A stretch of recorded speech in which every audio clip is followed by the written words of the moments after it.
جی السلام علیکم ورحمۃ اللہ وبرکاتہ۔ لکھتے ہیں جی 12 سال اذان پڑھنے والا بغیر حساب کے جنت میں جائے گا؟ جی بغیر حساب کے جنت میں جانے والے الفاظ وہ تو میرے علم کے مطابق کسی حدیث میں مجھے نہیں ملے۔ البتہ سنن ابن ماجہ کے اندر یہ الفاظ ہیں کہ من اذن سنتی عشرۃ سنۃ وجبت لہ الجنہ، یہ واجبت لہ الجنہ کو اس کے لیے جنت واجب ہو گئی ہے۔ شاید اس کو کسی نے اس کا ترجمہ بغیر حساب کر دیا ہو۔ وَكُتِبَ لَهُ بِتَعْظِيمِهِ فِي كُلِّ يَوْمٍ 60 حسنہ وَلِكُلِّ إِقَامَةٍ 30 حسنہ۔ یہ آتی ہے کہ جو آدمی 12 برس تک اذان دیتا ہے اس کے لیے جنت واجب ہو جاتی ہے، اور اس کے لیے روزانہ اذان کے بدلے 60 نیکیاں لکھی جاتی ہیں، اور ہر اقامت کے بدلے 30 نیکیاں لکھی جاتی ہیں۔ لیکن یہ روایت ثابت نہیں ہے۔ سند کے اندر ایک بات تو یہ یاد رکھیں کہ ابن جریج جی اس کی تدلیس ہے، انانا ہے، اور اس کا سماع کہیں پر بھی نہیں ملا۔ امام طبرانی نے المعجم الاوسط کے اندر 8733 نمبر پر یہ روایت ذکر کی ہے، اور ابن جریج کا انانا اس میں بھی موجود ہے۔ پھر اسی طرح جو ہے یہ روایت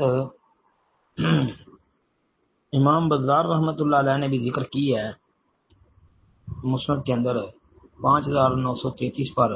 ابن جریج کا انانا وہاں پر بھی موجود ہے، سما کی صراحت نہیں ہے۔ امام بہقی رحمہ اللہ کی شعب الایمان کے اندر اور مستدرک حاکم وغیرہ کے اندر بھی آتی ہے، لیکن مستدرک والی سند میں یہ جو عبداللہ بن وہب المصری ہے وہ سماع کی صراحت کر رہا ہے۔ اخبرنی ابن لہیہ، عبداللہ بن لہیہ سے بیان کر رہا ہے۔ اب عبداللہ بن لہیہ جو ہے ایک تو مختلف ہی راوی ہے، بعض نے کہا کہ اس کی عبادلہ سے روایت حسن ہوتی ہے، بعض نے کہا یہ مطلقاً ضعیف ہے جی۔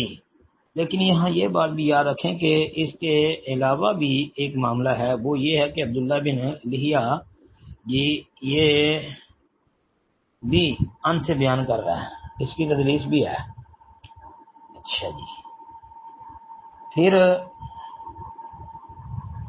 اسی طرح جو ہے بصیری رحمہ اللہ نے بھی ذکر کیا، اور امام بہقی کی شعب الایمان کے اندر ابن جریج والی سند بھی موجود ہے جی۔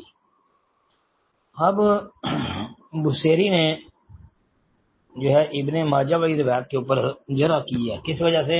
کہتے ہیں جی عبداللہ بن صالح جو ہے راوی کاتب اللیث جی، اس کے اوپر انہوں نے جرح کیا، اس کو ضعیف قرار دیا، اس وجہ سے سند کو ضعیف کہا ہے، تو یہ بھی ایک تحقیق ہے۔ اسی طرح جو ہے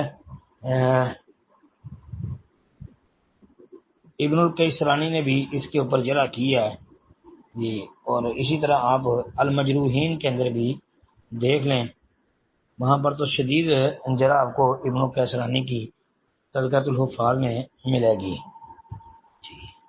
لہذا یہ جو روایت ہے 12 سال اذان پڑھنے والی جنت واجب ہو جاتی ہے، سند کے اعتبار سے ضعیف ہی ہے۔ باقی رہی بات بغیر حساب والی، تو بغیر حساب کے لفظ میرے علم میں نہیں ہے۔ السلام علیکم ورحمۃ اللہ۔